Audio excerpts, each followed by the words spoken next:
मेरा नाम हरिशंकर वर्मा है। Welcome to free education. आज की क्लास में हम लोग पढ़ने वाले हैं सेल और सब सेल, कक्षक और उपकक्षक। अगर आपको कोई बोल दे कि किसी भी एलिमेंट के जो आउटर मोस्ट सेल के जो लास्ट इलेक्ट्रॉन्स है, अंतिम इलेक्ट्रॉन्स, वो किस कक्षक के किस उपकक्षक में जाएगा, तो यह आपको बताना है। तो आप इसे जब तक नहीं बता पाओगे जब तक आपको सेल और उपसेल के बारे में पूरी जानकारी नहीं होगी। तो आज मैं सबसे पहले पढ़ाऊंगा सेल, सब सेल, कक्षक, उपकक्षक में इलेक्ट्रॉन्स को किस कक्षक और किस उपकक्षक में इलेक्ट्रॉन जाते हैं उसे कैसे निकालते हैं। उसके बाद आज हम लोग पढ़ने वाले हैं अबाउट प्रिंसिपल। ठीक है, तो सबसे पहले मैं ये बताना चाहता हूँ कि अगर आपने इससे पहले मेरा लास्ट लेक्चर जो हुआ है उसे आपने नहीं देखा तो कहीं न कहीं आपको ये लेक्चर समझ आने वाला नहीं है, क्योंकि मैं इस लेक्चर में ये बताने वाला हूँ कि जो लास्ट लेक्चर के जो क्लास में मैंने बताया है उसमें इलेक्ट्रॉन्स जो होता है, एलिमेंट के इलेक्ट्रॉन जो होता है वो किस कक्षक और किस उपकक्षक में जाते हैं, ये मैंने उसमें निकालना सिखाया था कुछ।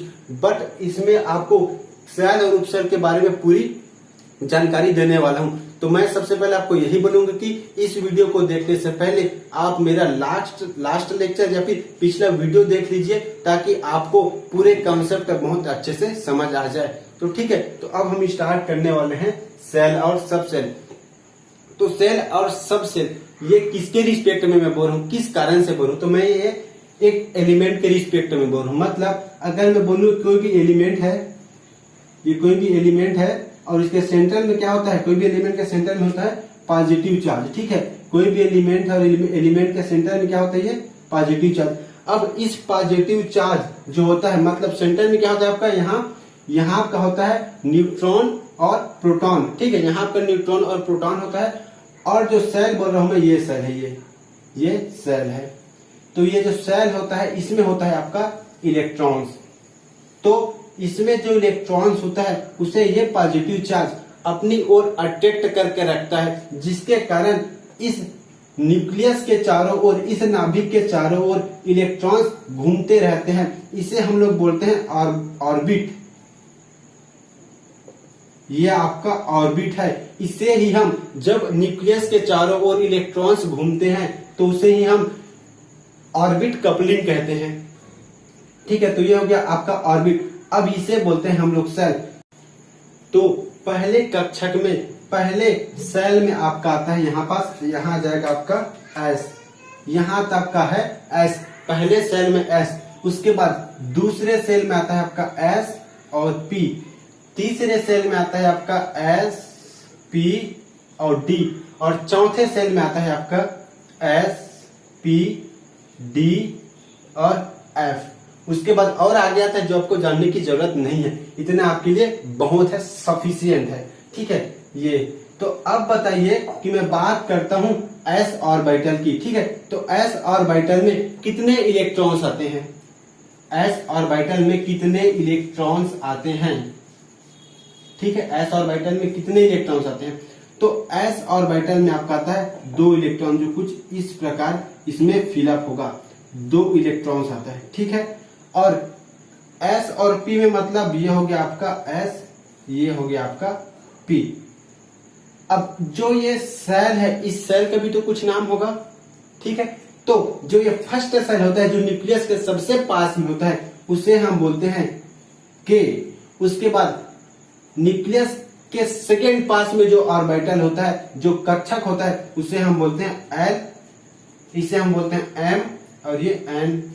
ठीक, तो जो पहला सेल होता है उसे K, दूसरा सेल को L, तीसरा सेल को M और चौथा सेल को N कहते हैं। तो पहले सेल में क्या आता है आपका S, सिर्फ S आता है। दूसरे सेल में आता है आपका S और P, तीसरे सेल में आता है आपका S, P, D और चौथे सेल में आता है आपका S, P, D और F। ये तो हो गया। अब देखो यहाँ है आपका ये S और ये P, इसमें सिर्फ S आता है। और इसमें मैं बात करूं तो इसमें आएगा आपका पहले तो S, उसके बाद 3 हो जाएगा ये आपका P, उसके बाद हो जाएगा ये आपका D। ये ठीक, अब ये वाला देखो, ये वाला सेल, इस सेल में कितने ऑर्बिटल होगा, इस सेल में कितने ऑर्बिटल होगा, ये देखो आप, पहले होगा S, एस के बाद ये हो गया पी, पी के बाद ये हो गया आपका डी, ठीक है, पी के बाद ये हो गया आपका डी, उसके बाद आ जाएगा आपका एफ। एफ में कितने इलेक्ट्रॉन्स होते हैं? एफ ऑर्बिटल में आप कितने इलेक्ट्रॉन्स डाल सकते हो? ये जो एफ है ये क्या है? एक सब सेल है, तो आप इसमें कितने इलेक्ट्रॉन डाल सकते हो? 14 इलेक्ट्रॉन्स डाल सकते हो, 14 इलेक्ट्रॉन्स डाल सकते हो। तो 14 इलेक्ट्रॉन्स के लिए आपको कितने ऑर्बिटल चाहिए? 7 ऑर्बिटल, क्योंकि एक ऑर्बिटल में 2 इलेक्ट्रॉन्स आता है, तो 14 इलेक्ट्रॉन्स के लिए 7 ऑर्बिटल चाहिए। तो बना दीजिए आप 7 ऑर्बिटल, 1 2 3 4 5 6 एंड 7, ठीक। ये आपका एस का है, ये पी का है, ये डी का है, ये आपका एस, ये पी और ये डी और ये आपका एफ का है। तो ये तो हो गया आपका सेल। अब देखो इसे मैंने क्या बोला है, ये आपका सेल है। अब इस सेल में जो भी एस पी डी या एफ होगा उसे हम बोलेंगे सब सेल या फिर उपकक्षक। ये क्या है आपका? कक्षक। ये है आपका कक्षक। और ये जो है ये जो है ये सब, ये क्या है? ये आपका है उपकक्षक। इसमें कितने उपकक्षक है? एक ही उपकक्षक है। इसमें 2 उपकक्षक है, इसमें 3 उपकक्षक है, इसमें 4 उपकक्षक है। अब आप बताइए जो के है, के यहां देखिए आप के है, तो के जो सेल है, तो जो के सेल है इसमें हम कितने इलेक्ट्रॉन डाल सकते हैं? तो आप देख के बता सकते हो कि जो के सेल है, के जो सेल है जो न्यूक्लियस के सबसे पास में है, उसमें सिर्फ एक एस है, मतलब एस में एक ही ऑर्बिटल होते हैं और एक ऑर्बिटल में 2 इलेक्ट्रॉन्स होते हैं। मतलब जो सेल के है, के सेल में हम लोग 2 इलेक्ट्रॉन्स डाल सकते हैं। अब मैं बात करता हूं एल। एल तो दूसरे नंबर का सेल है। दूसरे नंबर के सेल या फिर दूसरे नंबर के कक्षक में 2 उपकक्षक है, 2 उपकक्षक है एस और पी। एस में कितने इलेक्ट्रॉन डाल सकते हैं? 2, और पी में कितने इलेक्ट्रॉन डाल सकते हैं? 6। तो ये क्या हो गया आपका? 8 इलेक्ट्रॉन। जो उपकक्षक जो कक्षक एल है उसमें हम लोग 8 इलेक्ट्रॉन डाल सकते हैं। अब मैं बात करता हूं कक्षक एम की। तो कक्षक एम में 3 उपकक्षक है।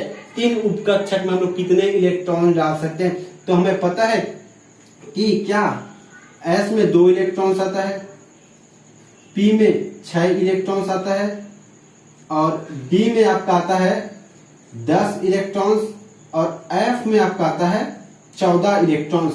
तो यहां मैं बात कर रहा हूं एम सेल की। तो एम सेल में एस पी और डी है, मतलब एस का 2, पी का 6 और डी का 10। मतलब ये एम में कितना हो गया? 2 + 6 + 10, मतलब 18 इलेक्ट्रॉन्स। 18 इलेक्ट्रॉन्स डाल सकते हैं एम कक्षक में। अब मैं बात करता हूं कक्षक एन की। तो कक्षक एन में हम कितने इलेक्ट्रॉन्स डाल सकते हैं? तो इसमें आप देख लीजिए, इसका आ जाएगा आपका 2 इलेक्ट्रॉन्स, इसका 6, इसका 10 और इसका 14। 2 6 और 2 8, 8 और 10 18 और 18 और 14 32 इलेक्ट्रॉन्स डाल सकते हैं इस एन सेल में। ठीक है, तो मैं अब एक बार इसको समराइज कर दूं। ठीक है, तो ये हो गया आपका कक्षक। और ये जो एस पी डी एफ है ये सब क्या है आपका? ये जो है ये सब उपकक्षक है। ये सब जो है उपकक्षक है आपका। ये एस पी डी जो है आपका उपकक्षक है। ठीक है, हम लोग बात कर रहे थे सेल। ठीक है, तो कितने सेल होते हैं?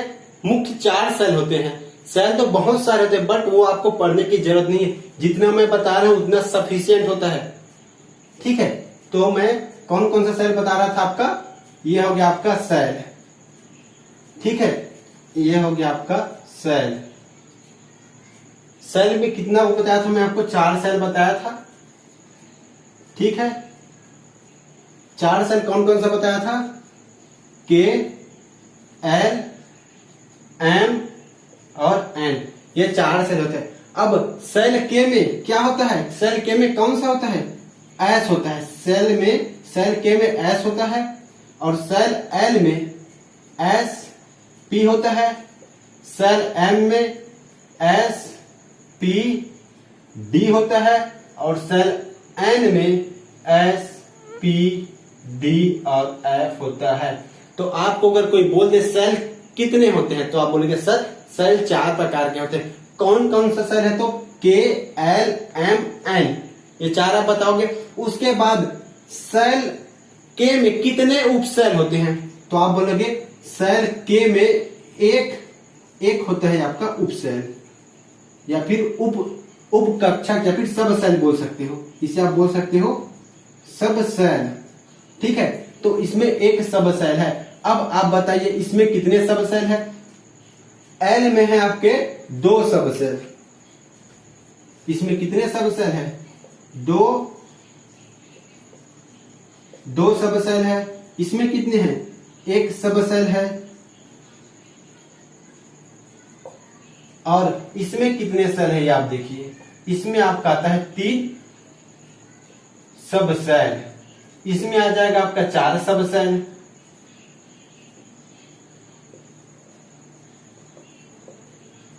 देखिए तो के सेल में एक उप सेल है या फिर एक उपकक्षक है, एल कक्षक में 2 उपकक्षक है, एम कक्षक में 3 उपकक्षक है और एन कक्षक में 4 उपकक्षक है। तो ठीक है, तो आपको अगर कोई पूछ दे कि जो सेल के है, सेल के में कितने इलेक्ट्रॉन्स डाल सकते हैं, मैक्सिमम कितने इलेक्ट्रॉन, ज्यादा से ज्यादा कितने इलेक्ट्रॉन्स डाल सकते हैं, तो मैंने आपको बताया था जस्ट अभी कि यहाँ हम लोग के मतलब एस में सिर्फ 2 इलेक्ट्रॉन्स डाल सकते हैं, और एस और पी मतलब इसका हो गया 2, इसका हो गया 6, मतलब 8 इलेक्ट्रॉन्स। इसमें सेल एम में 2, 6 और 10, 18 इलेक्ट्रॉन्स इसमें आएगा। ठीक है, ये हो गया आपका इलेक्ट्रॉन्स। और सेल एन में 2, 6, 10 और 14, यहां जाएगा आपका 32 इलेक्ट्रॉन्स। तो अगर आपको कोई पूछ दे कि सेल कितने प्रकार के, तो आप बोलोगे सर सेल 4 प्रकार का होता है, के एल एम एन। अब आपको पूछ दे सेल के में कितने सब सेल होते हैं, तो आप बोलोगे एक सब सेल होता है और वो सब सेल एस है। एल में 2 सब सेल होता है, वो एस और पी है। और सेल एम में 3 सब सेल होता है, एस पी डी। और सेल एन में 4 सब सेल होता है, एस पी डी और एफ। अब अगर कोई पूछ दे कि सेल के में कितने इलेक्ट्रॉन्स फील कर सकते हो, कितने मैक्सिमम इलेक्ट्रॉन्स डाल सकते हो, तब बोलोगे कि सेल के में मैक्सिमम 2 इलेक्ट्रॉन्स, सेल एल में मैक्सिमम 8 इलेक्ट्रॉन्स और सेल एम में मैक्सिमम 18 इलेक्ट्रॉन्स और सेल एन में मैक्सिमम 32 इलेक्ट्रॉन्स डाल सकते हैं। तो ये आपको सेल, सब सेल, ये आपको पता होना चाहिए, क्योंकि मैंने लास्ट क्लास में आपको 2-3 क्वेश्चन कराया था। क्वेश्चन कैसे कराया था, अगर मैंने आपको पूछा था क्रोमीन है या क्या क्रोमियम, अगर मैं आपको क्रोमियम का बोलूं इसका इलेक्ट्रॉनिक विन्यास कितना होता है, स्कैंडियम, टाइटेनियम, वेनेडियम, क्रोमियम, मतलब 24।